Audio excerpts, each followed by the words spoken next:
Aman aman güzelim, dağ başında derdim var.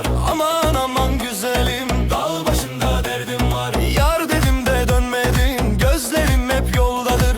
Gecenin kapısında aman aman ey güzelim. Aman aman güzelim, gecem sensiz karanlık. Nereye gönlümün yari, gece senle aydınlık. Sen gelmezsen yanıma içim yanar sessizlik. Lele gönlümün yari, gece senle aydınlık. Sen gelmezsen yanıma içim yanar sessizlik.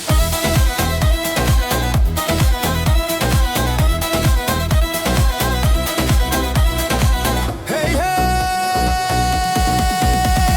hey hey göçerim ben yollarına düşerim. Hey hey göçerim ben yollarına düşerim. Bahar geldi sen yoksun, kalbim seni özlerim. Yandım ben ah yandım, hayalinle avundum. Başla yarim ceylanım, derelerde hüzünlü. Ateşimde yanarım, sesinle teselliyim. Başla yarim ceylanım, derelerde hüzünlü. Ateşimde yanarım, sesinle teselliyim. Ah le le le le, aman aman yarim. Hey lo hey lo lo, hadi hadi güzelim.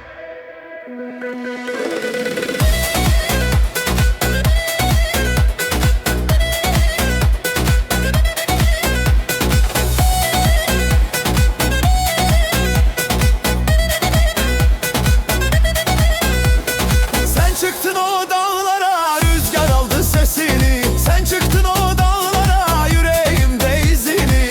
Aman aman güzelim, kalbim hüzne bulanır. Haydi haydi gidelim, yağmurla karla birlikte. Han han güzelim han, haydi han han güzelim han. Gecem yanar adınla, dilimde türkün kalan. Han han güzelim han, haydi han han güzelim han. Gecem yanar adınla, dilimde türkün kalan.